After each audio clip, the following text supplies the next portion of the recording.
নমস্কার বন্ধুরা, welcome back to my channel. আশা করছি সবাই ভালো হচ্ছে, সুস্থ হচ্ছে। তো চলে আসলাম নতুন একটা ভিডিও নিয়ে। আর আজকের ভিডিওটা হচ্ছে একদম আলাদা রকম। দেখো, বাড়িতে কিন্তু প্লাস্টিক সব কিছুই টাঙানো কমপ্লিট হয়ে গেছে।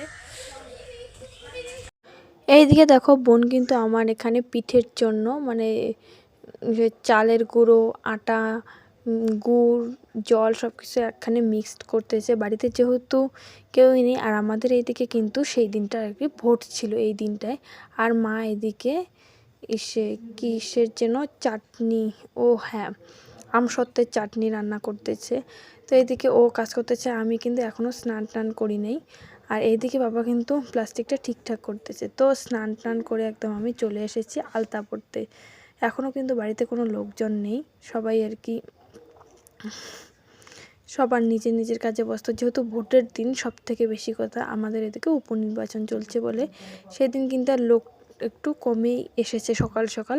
আর আমাদের কাজগুলো গোছাতে কিন্তু অনেকটাই টাইম লেগেছে, যেহেতু এগুলো কাজ একা করা অসম্ভব ব্যাপার। এইদিকে দেখো, আবার কিন্তু মা গুড় কিন্তু উনুনে বসিয়ে দিয়েছে। কি বলো তো এখানে করবে, এখানে হচ্ছে মুড়ি পাক দেবে। যেহেতু মানে সাধু সঙ্গের লোক আসবে, কীর্তনের দল, তো তাদেরকে প্রসাদ হিসেবে দিতে হবে। আর একদিকে কিন্তু লুচি ভাজা আমাদের কমপ্লিট, আর একদিকে পিঠে বানানো হচ্ছে। কিন্তু দেখো, পিঠের না গোলানোটার মধ্যে কিছু একটা গন্ডগোল হয়ে গেছে, তার জন্য পিঠেটা ঠিকঠাক হচ্ছে না। তো যেমনই হোক না কেন, বোন কিন্তু সেভাবেই বানাচ্ছে, কারণ ও অতটাও পারে না যে ভালোভাবে বানাবে। এইদিকে কিন্তু আমার আলতা পরা শেষ। আর দেখো, একটা শাড়ি পরে নিয়েছি, সুতির শাড়ি, আর এটা আমার অনেক পুরনো শাড়ি। তো এই শাড়িটাই পরে নিয়েছি। তারপর একটু চুলটুলগুলো খোপা টোপা করতেছি।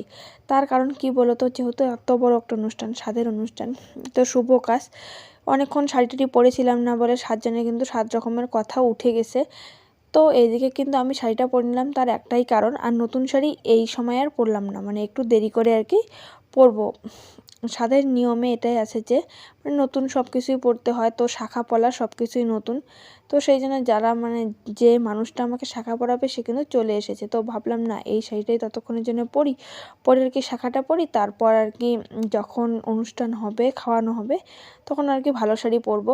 আর দেখো, এইদিকে কিন্তু আমি শাড়ি টাড়ি পরে আর কি মানে ফ্রেশ হয়ে চুল বেঁধে আর কি শাখা পরতে বসেছি। আর শাখা পরার সময় আমার এতটা কষ্ট হচ্ছিল, মানে কি বলতো, শাখাগুলো না আমার হাতে ছোট হয়ে গেছে।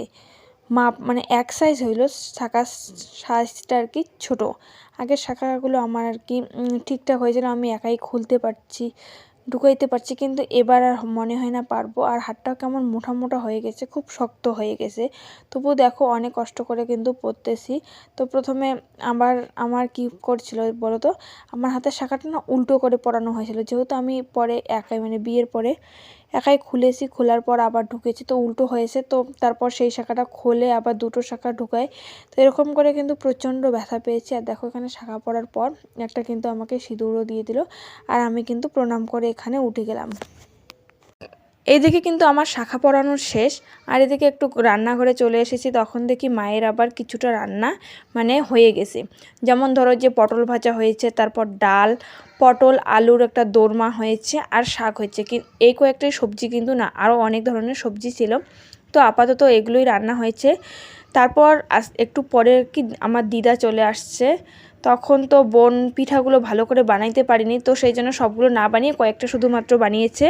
তারপর দিদা আর কি সবগুলো পিঠে ভালো করে এভাবে বানাচ্ছে, যেহেতু সব মানুষকেই দিতে হবে কিছু কিছু করে।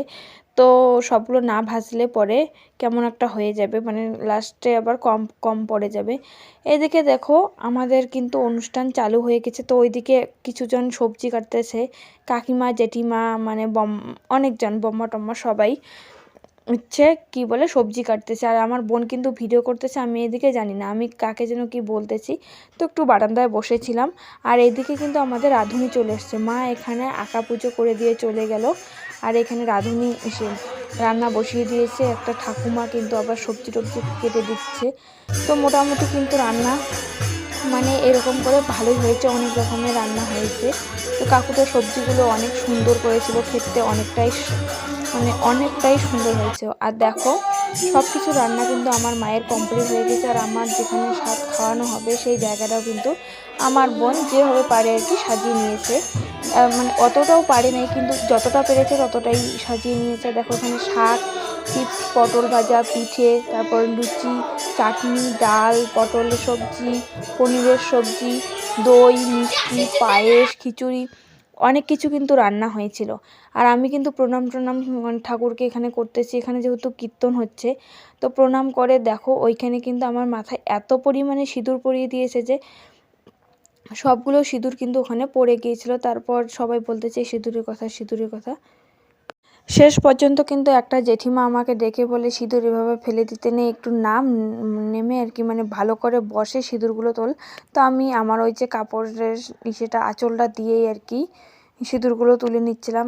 মানে কি আর বলি, সত্যি কথা আমিও জানতাম না যে এতগুলো সিঁদুর পড়বে আর এত পরিমাণে সিঁদুর পড়েছি। আর এটা হচ্ছে আমার ঠাকুমা। দেখো তোমরা কারা কারা আমার ঠাকুমাকে এখনও দেখো নাই। তো এই হচ্ছে আমার মানে ঠাকুমা, আর সরি ঠাকুনা উচ্চারণ হয়ে গেছিলো। তো এই ঠাকুমা আমার সবাইকে আর কি কীর্তনের দলের লোকগুলোকে আর কি চন্দনের টিপ পরিয়ে দিচ্ছে। আর এদিকে কিন্তু নানা রকমের গল্পও চলছে। গল্পটা না মানে কি আর বলি, যে সিঁদুরগুলো আর কি নাকি পা দিতে নেই, তো সেই জন্য আর কি জল টল দিয়ে আর কি মুছে দিচ্ছে। আর সবাইকে কিন্তু সুন্দরভাবে তিলক পরিয়ে দিচ্ছে। আমার এদিকে অবস্থা দেখো, শাড়ি টাড়ি একদম কি হয়ে গেছে। আর দুপুরবেলা যেহেতু ওই যে ভোটের দিন বললাম, সেহেতু অনেকটাই কিন্তু লোক কম এসেছে। মানে বিকেলবেলা হতে হতেই পুরো লোক একদম চলে আসছে।